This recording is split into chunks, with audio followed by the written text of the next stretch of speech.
Well, welcome everybody. My name is Frances. I'm the Member Success Specialist with Colorado BioScience Association. I am so happy to be here today with our Women's Mastermind group and Katrina Rogers. She is our guest speaker. We're going to go ahead and do a round of introductions. We'll start with, actually, I'll pass it over to Ruta and she'll go ahead and take it from here. Okay, thank you, Francis, and thank you, Katrina, again for being on this call. And it's great that we are able to record it because today we don't have our full attendance, but they will still be able to listen to this. So we'll fire up the introductions. I think everybody knows me on this call, so I'll just very briefly say that I am Rucha Sensgiri, and I'm an IP attorney, a patent attorney that focuses on biotech, pharmaceuticals, and life sciences in general.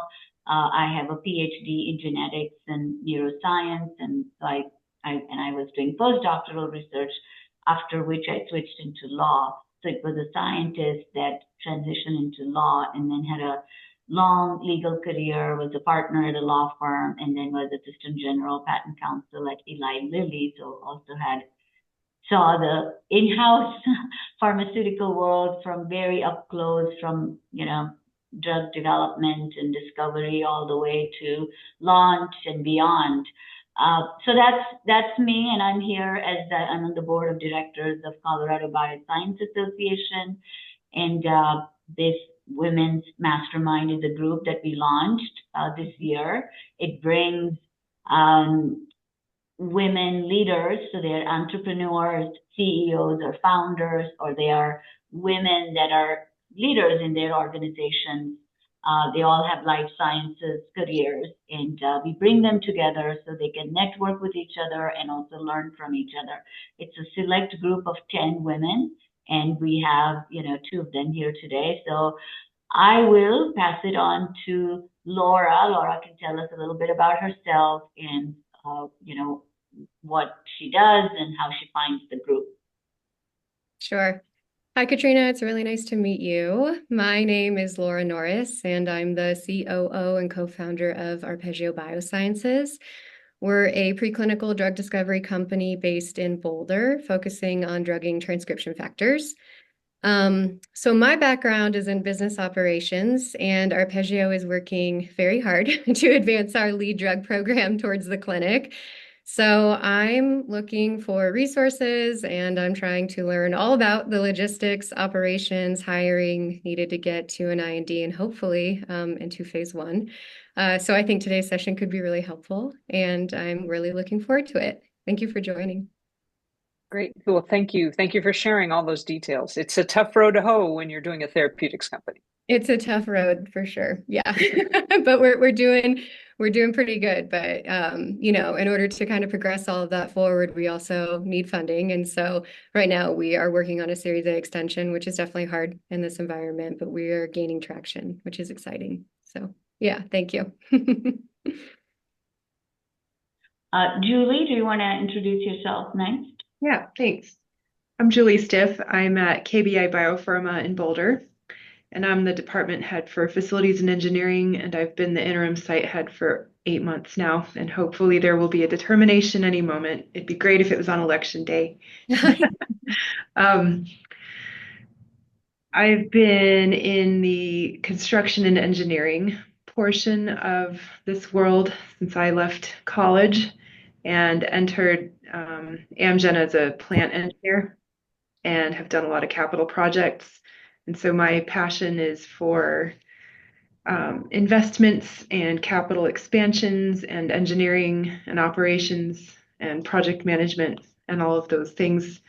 They kind of tie together in a way. And so it's been really fun for me to be in this role as a decision maker for where to deploy capital and how to organize our forces amongst the various departments and different priorities that come up all the time. We have a high number of clients, so we're always making a different drug we're a contract manufacturer, and so very dynamic, always something to learn. And I love having this network because I had a very strong network from commercial manufacturing and engineering and design. But the CBSA portion of my life has been people I wouldn't have been exposed to sitting at a commercial manufacturing site. And so it's really cool for me to see the early stages of the industry and meeting entrepreneurs and thinking through what a lot of our clients are. They've come from the very beginning where a lot of the CBSA membership comes from. And when they're successful with their early stage or they need help with early stages when they come to KBI. So it's pretty cool for me to get that broad spectrum of cradle to grave for biotech. And I like to think I'm the end goal for a lot of people at CBSA is to get to commercial manufacturing or process characterization help. So very much so. Remind me again, KBI, are you a fill finish facility or no, drug product, or you do drug substance? Okay. Yes. Yeah. Okay. Microbial. Excellent. Excellent. Well, and it's not, I'm going to say it, not easy to run a commercial manufacturing or a site. And certainly I think your trajectory as a woman in design and engineering and facilities is pretty impressive. So congratulations on where you're at. It's been fun. Thank you. Absolutely. And before Katrina, I go to you, I realize that Frances hasn't introduced herself yet. So Frances, do you want to say a quick few words about yourself? Sure. Well, I kind of mentioned I'm the member success specialist with CBSA. I joined CBSA about 2 years ago. I love this part because I get to help bring people together. Before I was with CBSA, I worked in a clinical laboratory for 17 years. There, I received patient lab samples, prepared them for testing, and then I also prepared blood products for transfusions, cryoplatelets, plasma, and also dispensed red cells. So it's a big career change from me from working in a laboratory to what I'm doing now. But I love the whole meaning behind what we do. In the lab, I was helping to save one patient at a time. Here, collaborating with you all, there's these great ideas that are innovated that are going into the hospital to save a whole bunch of people. So it's really a blessing to be able to serve in this role. Well, thank you, Frances. And Katrina, as you can see, we are all we have engaged with the life sciences ecosystem in different ways, but we're all kind of in it together. We have similar goals, making lives better, bringing, medicines to market.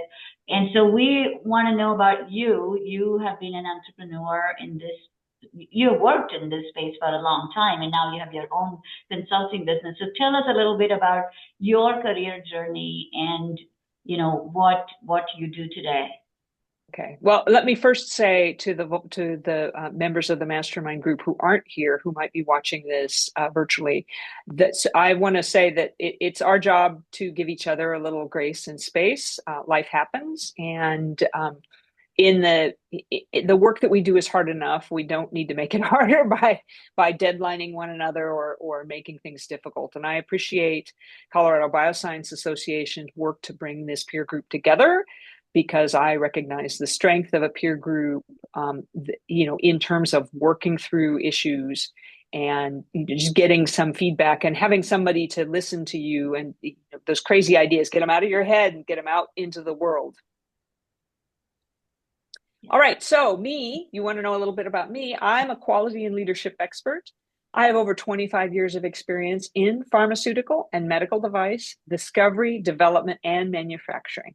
It's a little unusual. You generally find people focusing on early phase or later phase or some of the commercialization spaces.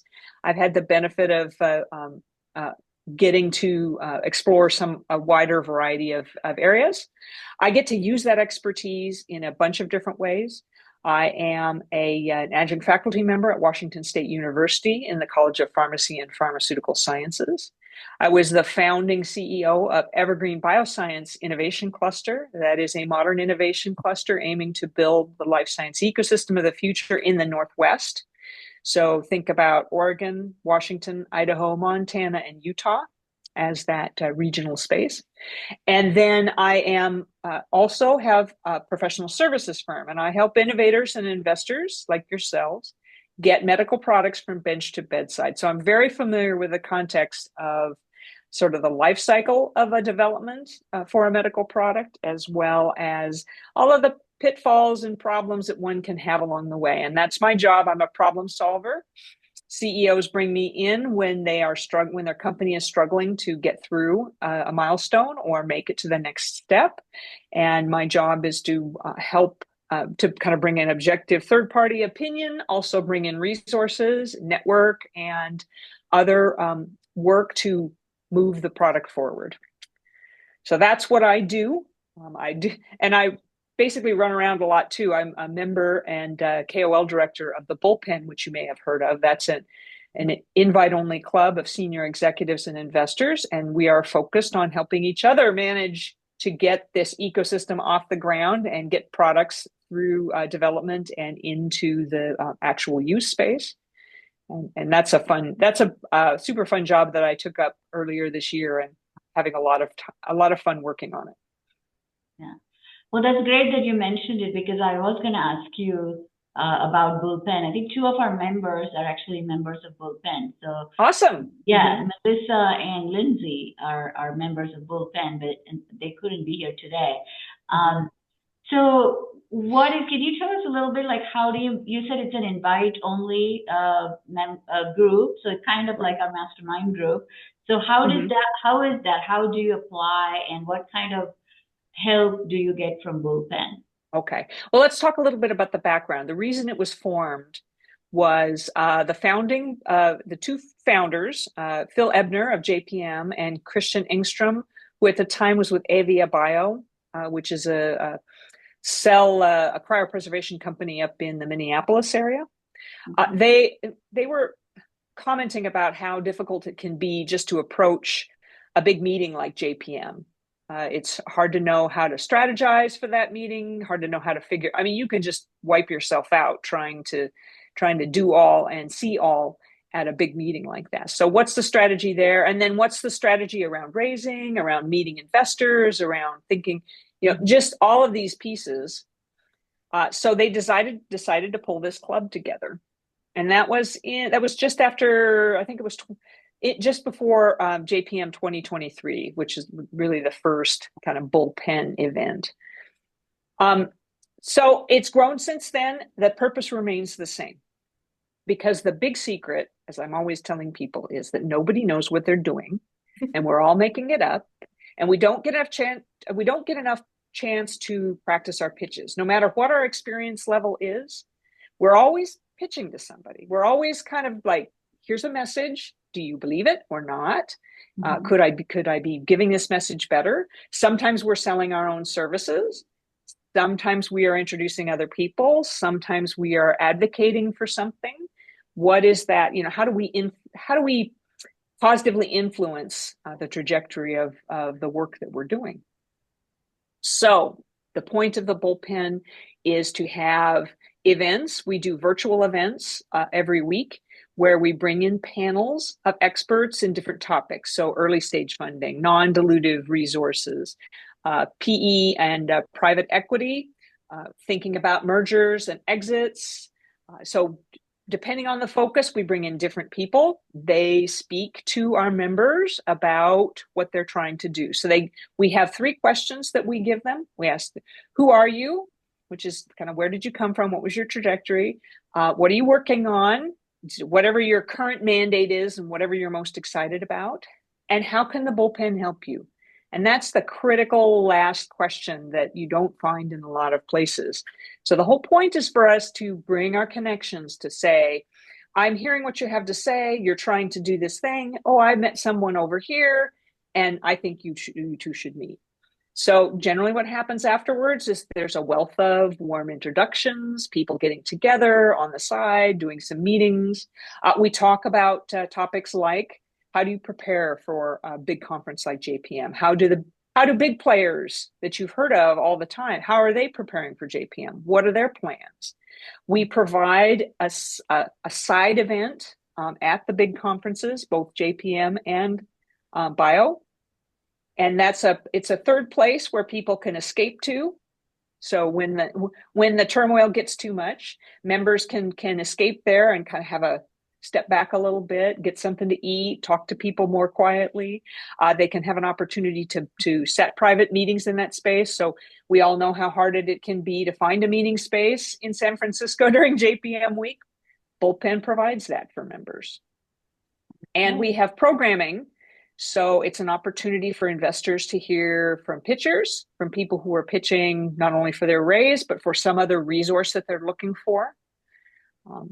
And an opportunity for organizations and people to really kind of get together and I think develop relationships. I think that ultimately what this is all about is it's a relationship game. And if you can be authentic in that space, if people understand you and respect your pitch, and then we can create a safe space where we can pitch to each other, that's when we'll win. How many members are there? Right now we are at, it's a really good question. It kind of changes all the time. What's our club member roster here? We are right now right at 280 members. Nice. So if you have weekly virtual, there's good attendance, probably. Excellent attendance. We will typically have 180 to 200 members on the call. What? We invite. Wow. Yeah, and we will invite others to join us. So we appreciate the participation of investors and people from accelerators and other non-dilutive programs. Some organizations can't be members. So for example, the folks with the NIH, the National Cancer Institute, they're not allowed to buy a membership to an organization, but their resources are so valuable and people don't recognize them. I mean, you often think of SBIRs and STTRs when you think of the NIH, but what you don't realize is that there are all these national laboratories that are paid for by our tax dollars, and they're full of principal investigators who would love to work with somebody on some part of their innovation.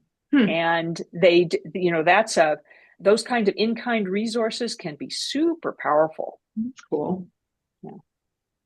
It's interesting to, for me, because Phil Ibner, who you mentioned, is one of the founders of Bullpen. He is on the board of CDSA. He's one of my fellow board members. It was funny to hear his name, and NIH was my client when I was at the law firm. So it's kind of nice to hear these names. Just the worlds intersect and things go back and forth.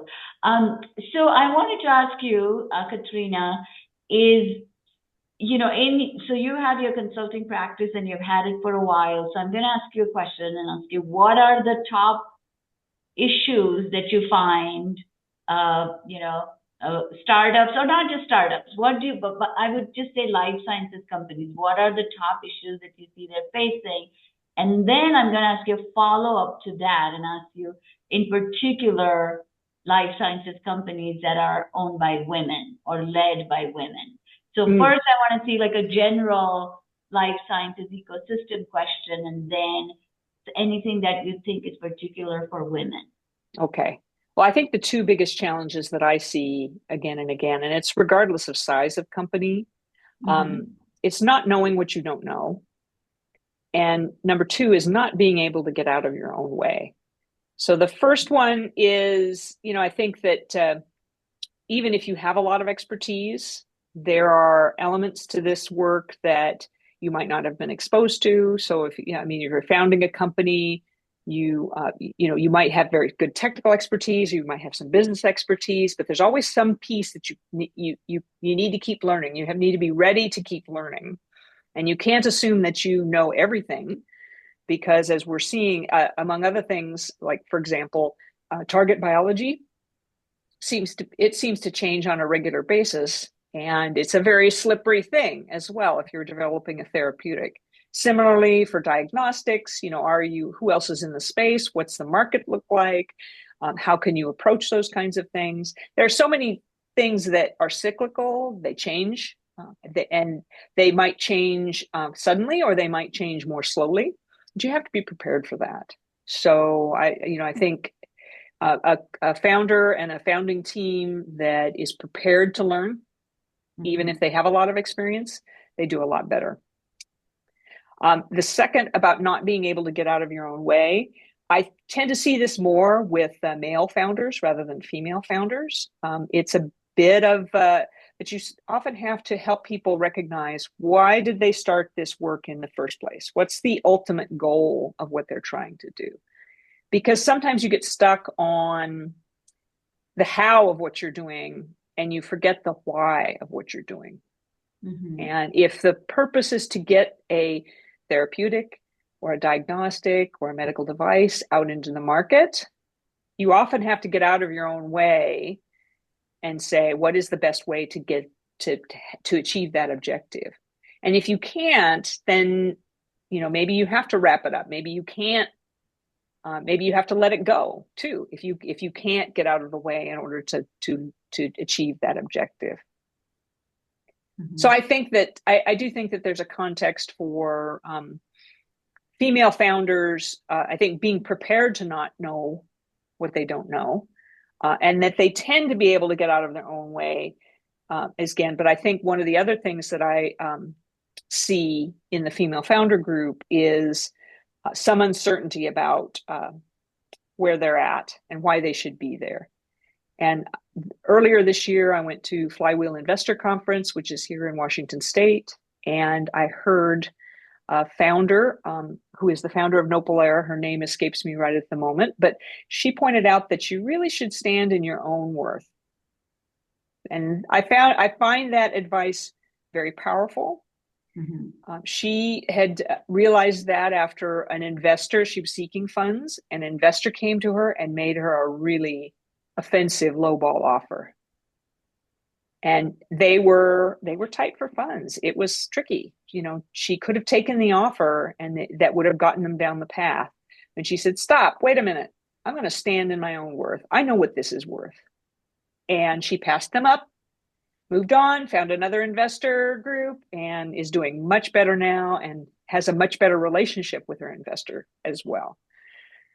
So I every now and again, that just pops up into my head. Stand in your own worth. Which is true, and you know, but sometimes I think, how do you make that determination in that moment, right? So this example that you took about this female entrepreneur was she knew the worth of her company, and so she passed off on that opportunity for a better one. But it is, and in hindsight, of course, it worked out really well for her. But when you're in that moment, it's probably difficult to make those assessments objectively. So, and I would say that in the moment, I would work to not make the decision in the moment. I would ask for some grace. You know, it's always easy to answer, thank you for the feedback, thank you for that offer, I'd like some time to consider it, please. And then that way you can step back and move out of the anxious zone and then move into a more objective zone. It's, you know, we're still going to be doing a little bit of fast thinking as opposed to slow thinking, but you at least have the time to stop and reorient yourself on what you do know about your company, because you've done all this work to build your pitch deck, you've done all the financials, you know all of these things. And in fact, most female founders do know much more about the health of their company and the very specifics about how it's going to operate than male founders. And that's something that we see quite all the time, is that male founders will be more effusive, they'll be more forward thinking in their language, where women will be more practical. Investors tend to punish that a little bit for women. And it's unfortunate. You would think that they'd be more interested in information that said, you know, here's the practical aspects of how we're going to build this thing. But in fact, they're thinking pie in the sky. They're thinking, how is this company going to return 20x of my fund? Basically. And so they might want to hear a little bit more pie in the sky language, you know, more effusive thinking about what the future is going to hold. That, I have to say, that is such a challenging thing. of not having to feel the pressure of having to make a decision immediately or to give, feedback immediately or to answer immediately. It's really hard as a female founder, as you're saying. But I think a big part of standing in your own self-worth, which I love so much, I love that. But a large part of that, for me at least, is understanding that I am allowed to have time to sit in my decision making. I am allowed, that is part of my self-worth and my self-value, is that I am very good at decision making, and I will never make a decision as quickly as maybe some of my male counterparts would or could say that or state that.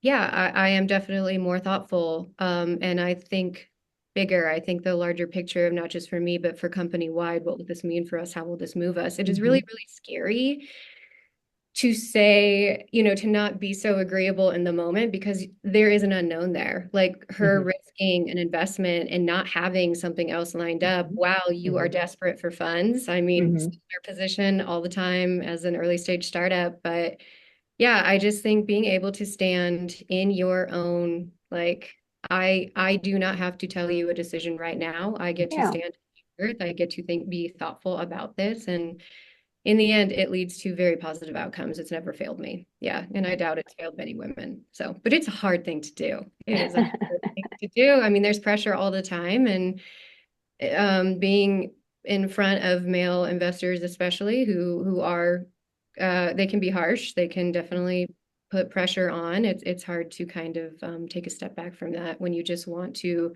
kind of like, I don't know. Sometimes you just want to be agreeable. It's so hard, and we know that you can't do that, but it's the easy thing to do, right? Yeah. Yeah. No, it's very, very true. Yeah. And No, that thanks actually, for sharing that. yeah, yeah. Well, that actually brings me to, what got, how we actually contacted Katrina is that we saw one of her articles, which was hidden barriers. Let me just say, to get the language of business, hidden barriers. And in that article, Katrina, you talked about masculine nature of business language, and you had some examples like competitive, dominant, leader, crushing it, killing it, playing hardball, step up to the plate, move the goalpost. These were examples that kind of somehow signal a sort of masculine sensibility. And I think, so women, I mean, we have, women are athletes too, and they would say competitive or crushing it. But I think that it is, despite all that, I can clearly see that we associate these words with a sort of hyper masculine or, like the tech bros of Silicon Valley. That's the language they speak and understand. And they're all, the funder, the VCs are also part of that tech bro culture. So I wanted to ask you, how do you recommend, companies to counter these? And so at an organization level, but also personally, like the way Laura said, sometimes you just want to be agreeable and kind of, adopt that language or kind of say that you're part of that too. And so what can you do at a personal level, and what can you do at your company level to counter these kinds of behaviors? Right. Well, I can tell you that when for myself, if we slip into language that I think is not maybe inappropriate or maybe sending the wrong message, I try to reframe what's being said in using different language, using language that I think is more accessible to a wider audience. And reframing can just be as simply, so just let me clarify or play that back. You're saying this, and that creates a space to say, maybe this is not, maybe this is, when we're having this conversation, maybe we should be thinking more broadly about the language that we're using. Right? Is this exactly the context that we want to be pushing forward? From an organizational point of view, I think, and from an individual point of view, I think awareness is the first step. I've been on a journey the last few years thinking about and becoming more aware of how there are barriers for both women as well as underrepresented people. And, I'm a white person. I am a woman. I've faced some barriers myself, but as a white woman, I don't face nearly the same barriers as women of color do. And certainly, people of color or people of different ethnicities can face a wider variety of barriers that can be really challenging. So trying to be aware of that, trying to be mindful for my own self about how do I position my own language? Because I think that I speak in a way that others follow and then emulate. So trying to be a thought leader in that space. It's interesting. The data shows that leadership is essential, and I believe that 100%. But it also shows that you need systematic and organizational solutions to make this happen. And I'm like, I'm not so sure that that's valid, or that's the only way to go.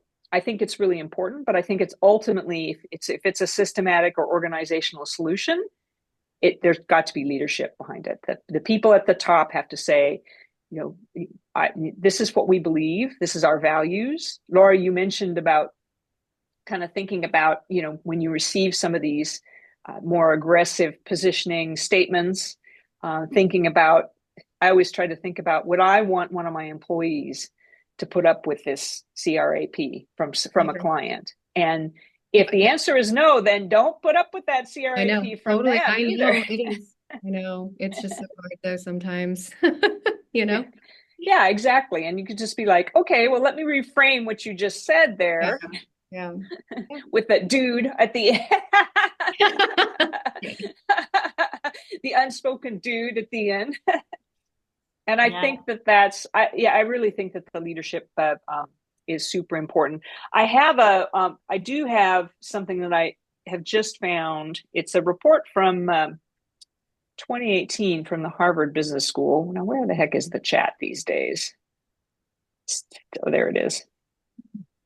Zoom, they're always moving stuff around. It's making me crazy. Okay. So this is a link it's a 2018 report, but it talks about gender and culture in VC. It's a literature review.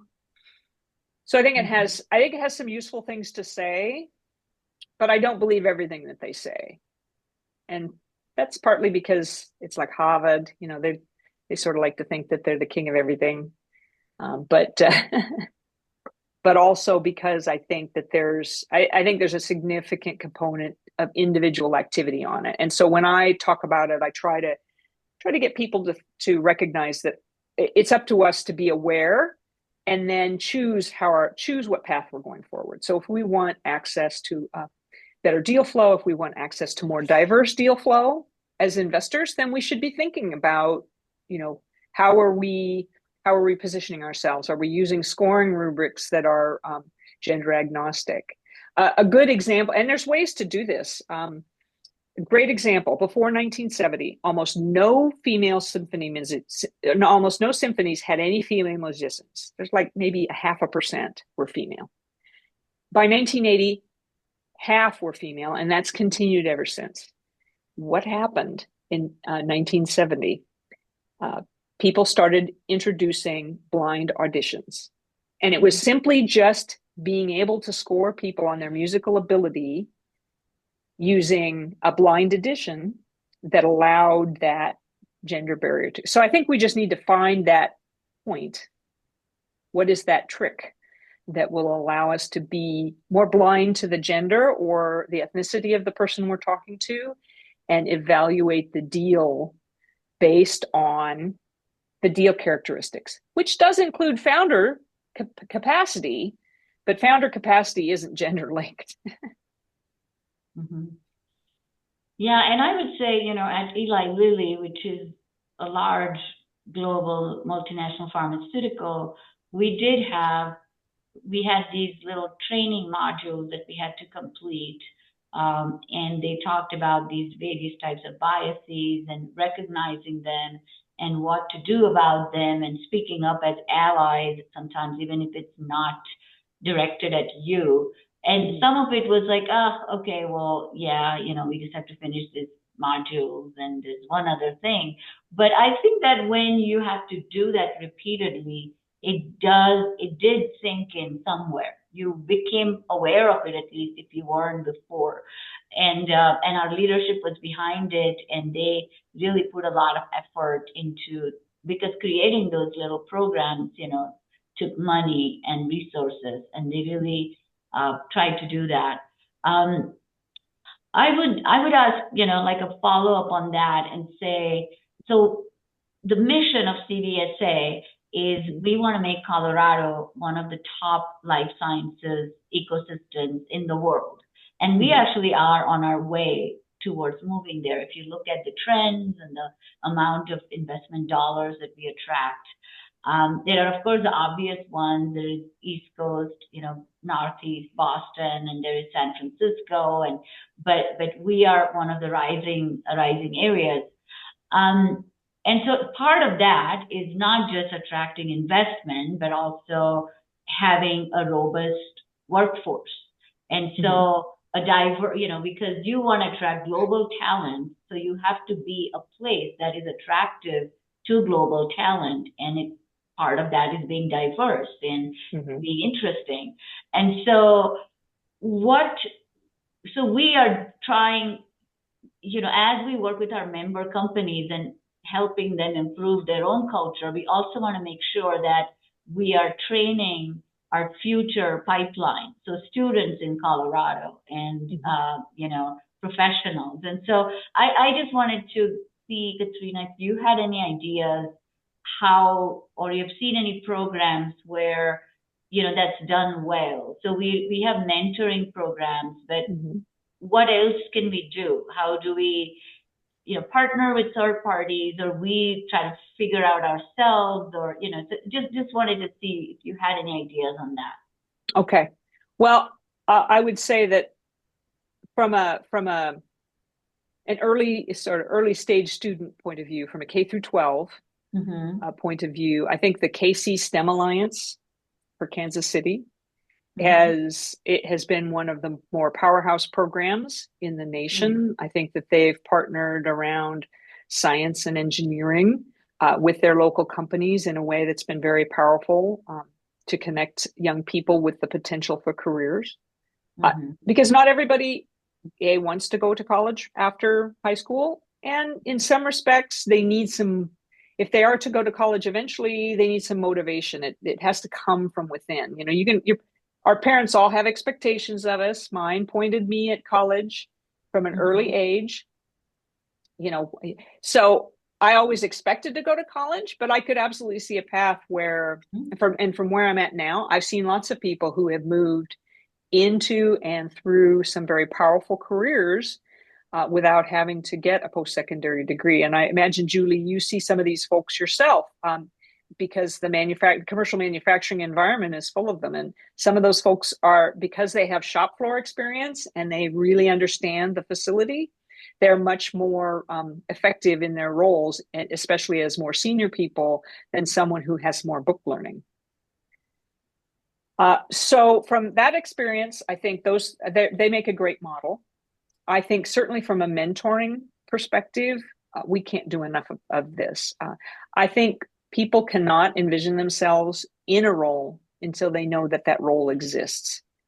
And even though my parents pointed me at college, I was woefully underaware of all the different things that I could potentially do with the degrees that interested me, let alone the degrees that maybe were second or third tier from my immediate interest level. So, and I'm Phi Beta Kappa, so I believe in a really broad education. And part of that is getting people interested in, I didn't know that people had that as a job. How do I go and get that job? And each one of us can have a role in that, both professionally, with opportunities to mentor young people, but also as we work in our day-to-day lives. It's just surprising how often I will meet young people and they'll ask me what I do, and I explain, and that I always explain to them too that I didn't know what I wanted to be when I grew up. And it changed like every 5 years or so. So you don't have to make that decision. It's not a one and done thing. Yeah. I think that, and I will come back to that later because I have a question along those lines as well. But I want to shift gears slightly and kind of get into some specifics. So before this call started, we were talking about, what is the key piece of software tool that we use and that's really helpful for us. And so I wanted to ask you if what have you found? What is something that you cannot live without? And then also along with that, I wanted to ask you, using social media, making connections, putting yourself out there. I wanted to get your thoughts on effective networking. How do you use social media effectively? Because we as women, we often, well, first of all of our members are very busy women and they have, their things to do. So this is like on top of that. Mm-hmm. And secondly, I think that women, this goes back to that tech bro culture thing. I think that women, or at least I do, and all women I know, tend to be a little reluctant to just talk about themselves in, superlative degrees. So how do we just, so those are kind of some of the things that I noticed with women and using social media. So if you could tell us, I think you had written an article on that too, or I don't. I think you had mentioned that you have some tips on that. So right, do that. Right. Well, I speak on I speak on using LinkedIn as for networking. So I'll talk to that in a minute. But just to answer the first question, which was what software can't I live without? I'm a spreadsheet person. I'm a numbers person, and I could not live without my spreadsheets. I've got financial spreadsheets. I've got all, if I'm thinking about something 9 times out of 10, I'll grab a spreadsheet. I was like, can I model this? What is it that I'm trying to do here?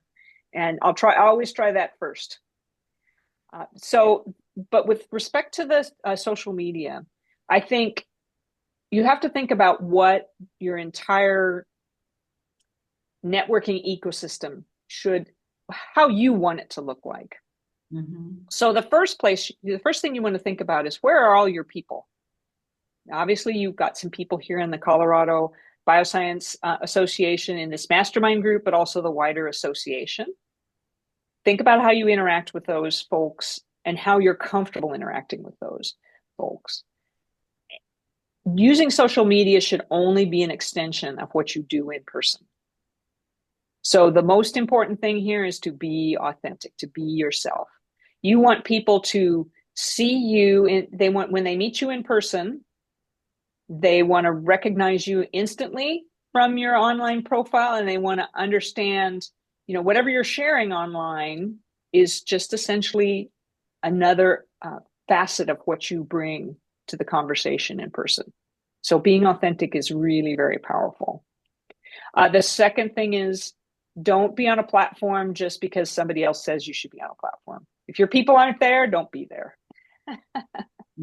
So, and I have my marketing person, has secured some of the assets that we might need if we were going to go to that platform. But the only reason they did so was in order to make sure that if we ever wanted to go there, if we ever found audience there, then it would all be taken care of. Nobody would be just jumping in and grab that. I can tell you that I got onto LinkedIn as a platform very early on, back in the 90s when they got started. So I'm not just a Katrina Rogers on LinkedIn. I am the Katrina Rogers on LinkedIn. And that's where my audience is. That's where 95% of the people that I network with are. And so I have a colleague, that's what she advises as well. You've got to be yourself. It's just an extension of what you're doing in person. So if you're going to be at an in-person meeting, try to find people on LinkedIn who are also going to be there. Engage with them beforehand. Oh, can we set a meeting? This is the opportunity for us to talk. You can follow them. When you're looking at their feeds, the way to interact on feeds is very simple. Giving somebody a thumbs up or a clap or a support, one of those little emoticons, is just like being at a dinner, in a dinner party. Someone across the table says something that you like, you're just giving them a thumbs up. You don't engage in what they're saying, then you just happen to overhear that they said something you like. If you put a comment, they've said something and you have something to add to that part of the conversation. So you join them and you add your thoughts and you share that with them. Same thing as if it was at a dinner table. And if you're going to post yourself, you're hosting the dinner. And you start out with some opening remarks and talk about the people who are there at the table and what you want to talk about and what you'd like to hear from them. So kind of thinking about it that way makes it a little bit easier to think, as you're going through. And I certainly encourage you to start small. You never go up and throw your business card at somebody in an in-person meeting and then run away. So if you don't use the messages just to reach out for a random reason, tell people something about why you wanted to reach. If you wanted to invite them into your network, tell them who you are. Say, thanks for considering my connection. I do this. I'd love to connect with you just to follow your feed or to hear and to learn more about whatever you're doing, which is X. So as you go through, go ahead. Yeah, sorry, no, go ahead. And as you go through bit by bit, you'll find that level that feels comfortable for you. Because I will tell you that sometimes it feels like some days I'm like, oh, I can't do it today. I'm just not going to do it today. Francis, I wanted to ask you, do you manage the CBSA social media platforms? Danielle Cook is the one that posts on social media, but I receive all the communications from our members and I add them to our community calendar. But then Danielle's the one that's putting it on LinkedIn. I just want to pay a compliment to you and Danielle. I think CBSA is really strong in utilizing social media platforms, particularly LinkedIn. And then I was going to ask you, because I feel like you have a hand in everything. What other social media platforms do you find are most impactful in the Colorado life science community? Like where else do you have like positive outreach or you can see making an impact? I think it'd be helpful because I don't know, it's just another one of those things that's so hard with a small startup, finding the time, putting in the effort, doing all of that. LinkedIn is good, and that's definitely what we use. But I think CBSA is a really good model of being really impactful with social media. So yeah. Thank you so much for that compliment. I'll pass it on to the marketing Yeah, please team. do. They're amazing. We're Yeah. small but mighty. Yeah. And Laura, it's a small team, but there is a communications team that is dedicated to that. Yeah. And I was going to ask Katrina on that. So, what is is there a good cadence? Like I had read that, Wednesday morning is a good time to make a LinkedIn post.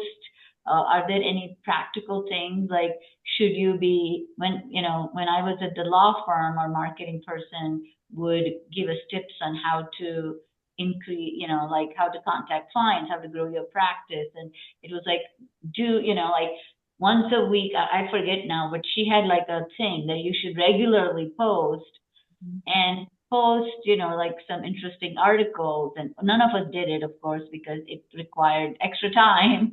And, it was something that always got like, okay, oh yeah, maybe I'll do something later. So what are some of those types of things that you might suggest? Okay.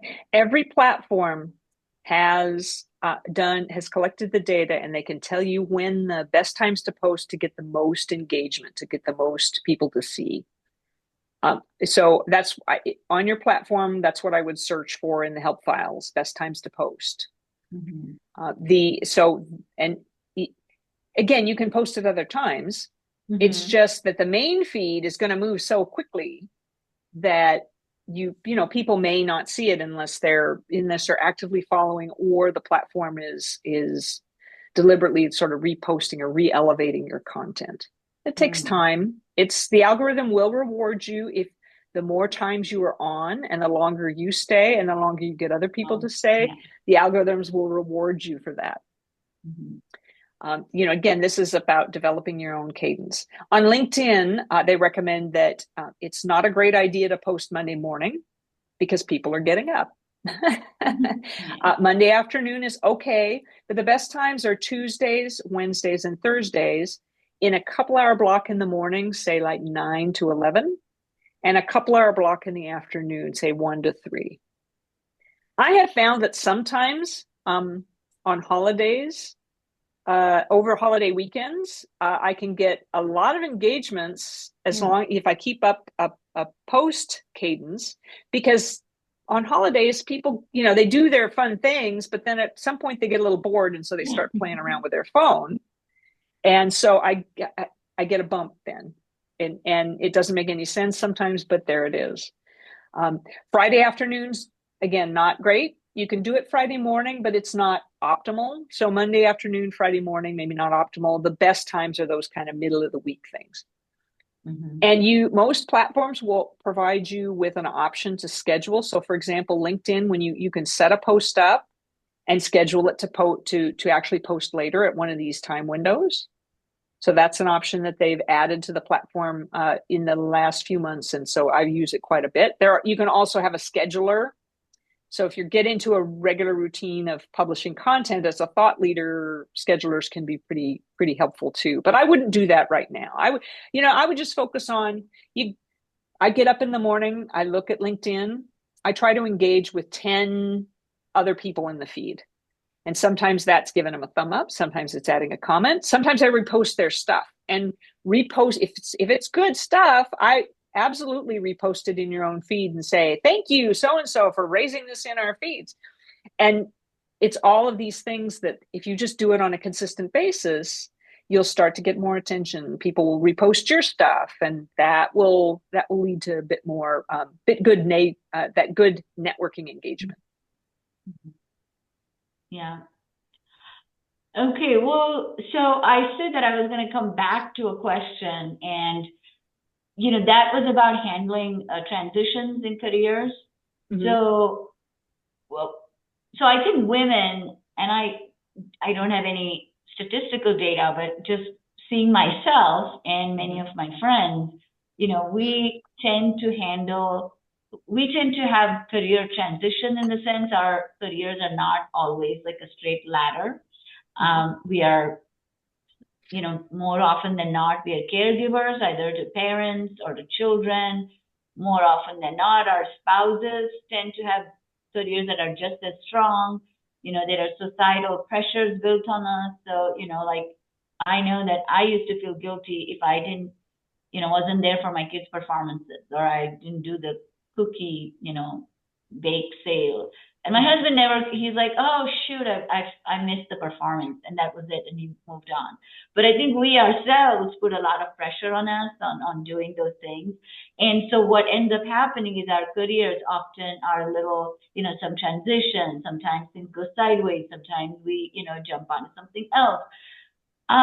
So what are, from your personal experience, and also you've worked with a lot of different women professionals, what do you see are some of the challenges that women face? What do you think are the helpful skill sets that are valuable in this, and how would you develop them? I mean, basically I'm asking, if you were to advise women on handling careers, managing their career journeys, what would that be? Right. I think I have a couple of points that I think are quite relevant. They're useful for anyone, but I think they're quite relevant to women's journeys. And the first one is that if you think you are working too hard, you are. That was a piece of advice that I was given by a professor when I was in college, when I had worked on a problem that he had given for hours and hours and hours. This is that modeling thing, right? I'm just making all these models, and he's like, wait a minute here. You've been working really hard on this model, and instead you should, you maybe should have stepped back and said you were working too hard, and maybe there was an easier way to solve the problem, because then he showed me the easier way to solve the problem. And that stuck with me. And if, whenever I have the insight that whatever I'm doing, I'm trying to push the noodle, and it's just not working, I've got to stop. I've got to reflect on alternate approaches toward my goal. Are there people that who need some development time and for whom I could delegate this to? Do I need to find a new service provider to help me with this particular task?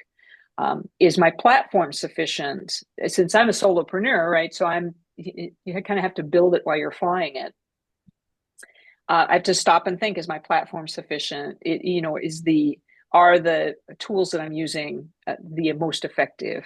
And then I have to recognize that I can go take a deep dive and explore all these things in detail and not get any further than I would have if I'd taken 5 minutes to stop and think about it and just take a different direction, just move.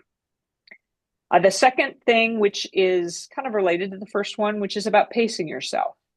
I think as women, we put a lot of expectations on ourselves that may not necessarily be there or have to be there. Rita, you pointed out that sometimes men will just be like, oh, I missed this. It isn't that they don't feel guilt. In some respects, society has taught them not to kind of put it aside. So I think that guilt builds up over time. And I've met a lot of men who, were sorry that they missed out on so much, but in some ways, while they were in it, they weren't thinking about how sorry they would be in the future.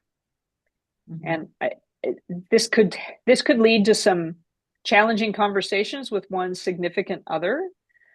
I've been in that position myself too, but I think we're also, as a society, we're also starting to see that there's a benefit to people of all genders being more involved in both the caregiving for children, but also for elders as well. My spouse pointed out to me a recent article in Forbes that showed that in the financial area, there's a significant uptick in male spouses who are staying home and taking care of the children, while their female partners have these higher level financial positions. So kind of that flipping the script thing. And it seems to be not only a substantial change, but also increasing as a percentage. So not huge, about 8% to 11% over the last 3 years, but that's still statistically significant. And I think that if you're in a partnership, you can't go wrong by being upfront to say, here's where I'm at, here's how I'm feeling. These are the things that I need to be my 100% and for us to kind of be at 100% together. And awkward conversations sometimes, but still very valuable. But if you don't protect the asset, nobody else will. Yeah. And so do you see any, I guess, some of the skill sets are like, well, first you said about the attitude, your own attitude, recognizing when you need to make the change. All these networking things that we talked about are going to be helpful towards finding that next thing. What are kind of, do you see, what are kind of the careers that you see for women? And it's not just women, but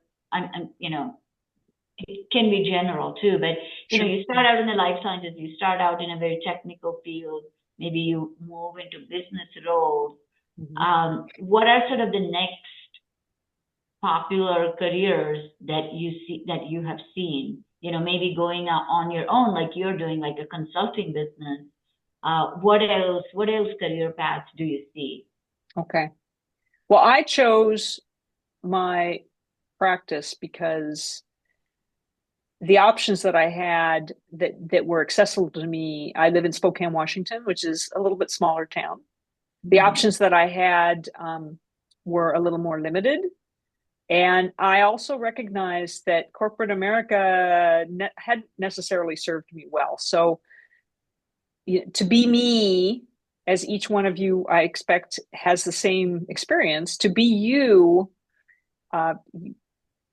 that's a hard thing to be when you're in an organization. And to be 100%, to give an organization 100% of yourself sometimes is not possible, especially all the best parts of yourself. I've only worked on one team where they let me be my authentic self. And that it's a joy to find a team like that, but it's really rare and it never lasts. So I recognized that if I wanted to do what I wanted to do, I was one of the things that it likely meant was that I was going to have to be my own boss. And I love it. The boss rarely yells at me, and when she does, I usually deserve it.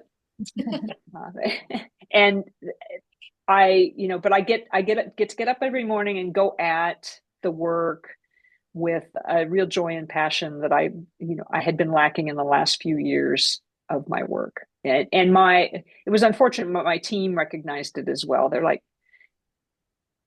there's just something's off, something's wrong. We want the old Katrina back. I'm like, okay, we'll have to figure this out. That was the point where I had to turn and say, I need to start building something for myself. If I was going to give them that full leadership position that they really deserve to have. Katrina, do you have a team? Do you have a team around you, or like who would you consider your team now? Right now, I have a couple of contract service providers. I have a marketing person. He runs his own marketing business, and I was introduced to him through a colleague, and that was very powerful. I was introduced to him in 2019. We started working at the end of 2019 together, and we just really haven't looked back. He's great. I also have a contracted administrative assistant, and she is a young person, and so it's really delightful to work with her. She's super smart, asks me really great questions, and helps out quite a bit. I am in the process of trying to figure out how both managing those resources, how to find ways to give them more to do, and to engage them more.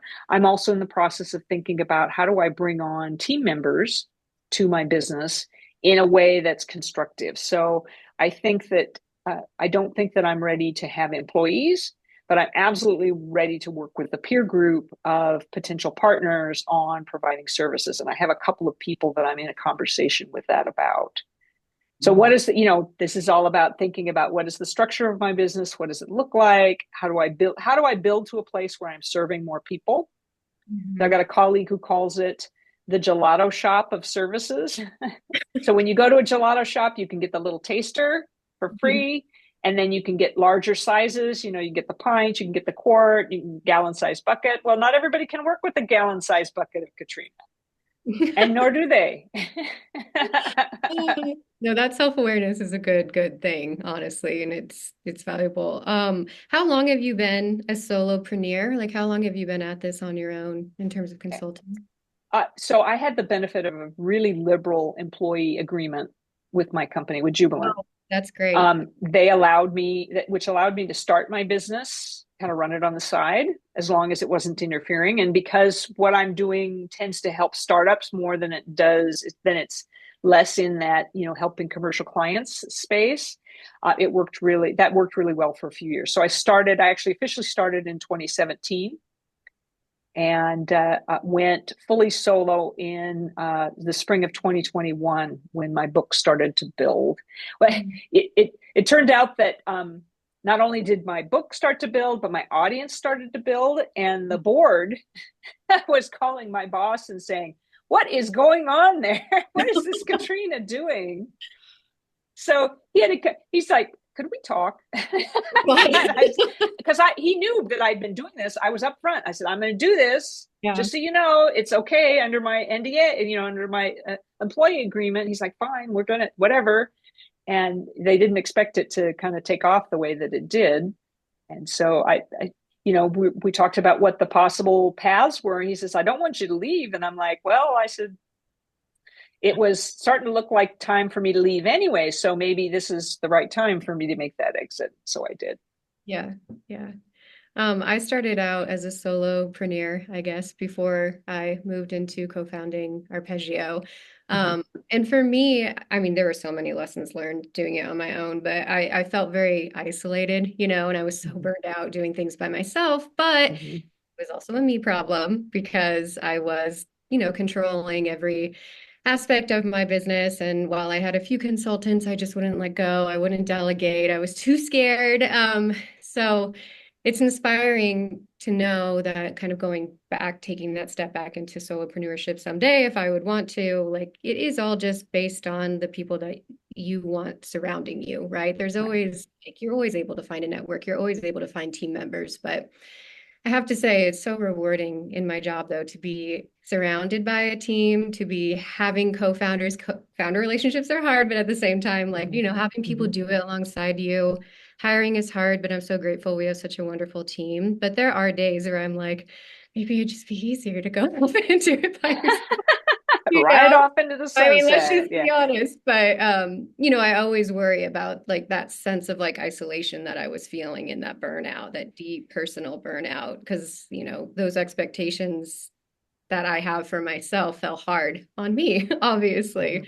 So anyway, I think your story is so inspiring. Yeah, and so thank you for answering those questions. Well, and I appreciate your sharing, and thank you for your thanks. Yeah. Well, Katrina, I think we are coming to the end of our time, and this was, you know, typically would have been a bigger group, but today we ended up having a very cozy chat, and everybody was kind of able to was a conversation. So I wanted, is there something you want to talk about yourself or your company or what, you know, the work you do? I will let you have the last word here. Okay. Well, you had asked me when we met earlier, you'd asked me a little bit about continuous learning. And one of the things that I post about at least yearly, if not more often, is a list of books that I recommend to others if they're thinking about, you know, I think we must assume that we always need to be learning. We're always going to be learning. And I think modeling that to other people is really super important. Now, I don't always read nonfiction books, but I think for this audience, and it's an opportunity for all of you to have something to converse about later too, as well on future calls. I would have about 4 titles that I might suggest to you as potential resources. The first one is Stephen R. Covey's 7 Habits, and many people have read this book. I can tell you that I found it a very powerful tool as a starter book with people that I am working with as mentees and as you know, people that I want to develop. I think it's an excellent framework. I have people usually pick a chapter that they think speaks to them the most and work on that first rather than sort of read it from the start to finish, because it can be a little bit, it's a little scary. Self-development is always scary, but I find that's a very powerful starter tool. I find that Tara Moore, her last name is Mohr, and let me just paste these all into the chat here while we're doing this right now so that you have it. I have to run to my next meeting. Really grateful to spend the time with you. And for pulling it's been grateful to speak with you too, Julie. Have a great day. Do you want to take a picture or we have yes, can I actually take a picture of you before you leave? Let me get ready. Sorry.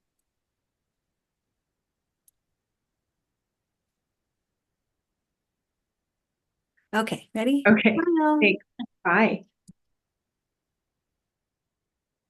Okay, thank you. Oh, awesome.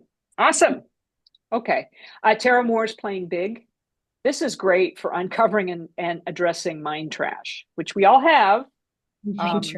I did not realize how much I was influenced by the need to please my teachers and professors over the years until I read this book. And I just, that chapter, I'm just like, wow, that's me. That's me 100%. How do I uncheck that and get out from any of that? Greg McKeown has a book called Essentialism. This is all about developing focus on what's important in your life. And what is important is how you define it. And I think he's got a 21-step kind of program that you can go through with yourself. He recommends going through it with a friend to kind of have an accountability partner. But it's great. I go back to his 21 points every quarter to think about, you know, what am I doing? You know, how should I be doing this better? You know, am I still focused on what's important? And then Laura Huang, who is a professor at Northeastern, she used to be with Harvard. She has done some great research on how investors make decisions. But her book Edge is really about escaping others' attempts to write your story. So in other words, what are the strategies you can use to get out from that and actually write your own story, to tell your own story and chart your own trajectory? Yeah. Okay. Well, Great. I found this very interesting, inspiring. Thank you so much for taking the time. And Laura, thank you so much for joining us for the entire event. And everybody else who's missed the call, thank you for listening to the recording. Thank you, Ruta, for moderating it. So appreciate everybody's time. It is time. Yeah. So thank you so much. You're more than welcome. You, Katrina. And everyone in the mentoring group is welcome to reach out to me on LinkedIn. You can share my contact information. Of course, I do. I work with folks professionally as well, so can do some of those things on the side as well. So if you have an interest and you want to know more, if you want to know more about the bullpen, just let me know. Well, thank you so much. Thank you. Thank you, you, Katrina. everybody. Nice to meet you. Thank you. Have a Thank you, lovely rest of your week. Bye-bye. Thank you. Bye-bye.